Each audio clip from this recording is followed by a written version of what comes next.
Welcome to the Daily Reflection for Wednesday, November 19th. The first reading for today's Daily Mass comes to us from the 7th chapter of the second book of Maccabees.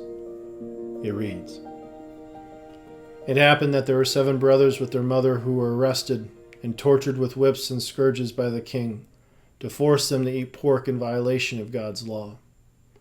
Most admirable and worthy of everlasting remembrance was the mother who saw her 7 sons perish in a single day, yet bore it courageously because of her hope in the Lord. Filled with a noble spirit that stirred her womanly heart with manly courage, she exhorted each of them in the language of their ancestors with these words. I do not know how you came into existence in my womb.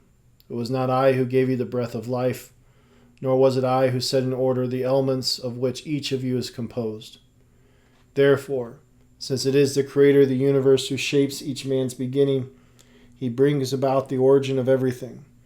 He, in His mercy, will give you back both breath and life, because you now disregard yourselves for the sake of His law. Antichus, suspecting insult in her words, thought he was being ridiculed. As the youngest brother was still alive, the king appealed to him, not with mere words, but with promises on oath, to make him rich and happy if he would abandon his ancestral customs. He would make him his friend and entrust him with high office. When the youth paid no attention to him at all, the king appealed to the mother, urging her to advise her boy to save his life. After he had urged her for a long time, she went through the motions of persuading her son. In derision of the cruel tyrant, she leaned over close to her son and said in their native language, Son, have pity on me who carried you in my womb for 9 months, nursed you for 3 years, brought you up, educated and supported you to your present age. I beg you, child, to look at the heavens and earth and see all that is in them. Then you'll know that God did not make them out of existing things. In the same way, the human race came into existence. Do not be afraid of this executioner, but be worthy of your brothers and accept death, so that in the time of mercy I may receive you again with them. She was scarcely finished speaking when the youth said, What are you waiting for? I will not obey the king's command. I will obey the command of the law given to our fathers through Moses.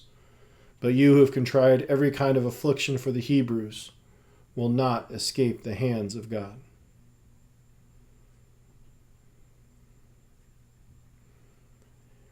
As with yesterday's reading from the second Maccabees, today again we have an account of a martyrdom of Jews who would not go through with the eating of pork against ancestral tradition and law of the Jewish people, and as a result were cruelly tortured and eventually killed because they defied the king and again went against his command that they should eat pork. Now for us, of course, this points to, again, that reality of what are the things in our lives that are non-negotiable. What are the things in our lives that we would not ever dream of doing, no matter the circumstances, because of our faith, because of our belief in God. But also I think today's reading points to the fact that we also need people in our lives to encourage us to stand fast to what we believe in. Because there is no doubt in my mind, at least, that these 7 sons were able to follow through on their convictions because of the witness of their mother.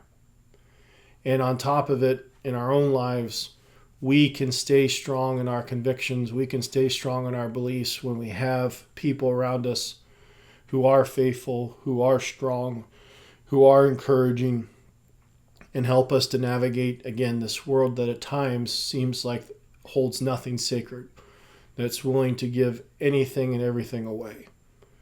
So the people we have in our lives are extremely important. And furthermore, my prayer, especially for those of you who feel like you may not have many people in your life who support you in your lives of faith, that you really take that to prayer and ask that the Lord provide you with more and more people who could support you, not only living out your faith, but also just encouraging you to live that life that's focused on doing God's will, to live a life that is focused on fulfilling those things which are more important than anything in this world. Because again, this world does not always point us towards what is of eternal value. It's focused on the material, the passing, the temporal. But again, we always need to focus on what things are, again, most important, helping us to open ourselves up to eternal life so that, again, we can inherit the kingdom. That is beginning now through our deep faith and through our sacrifice that we offer for God and for His church. But again, making sure that we build up treasure in heaven so that we can be welcomed into that eternal kingdom one day. Thanks for listening, and have a blessed day.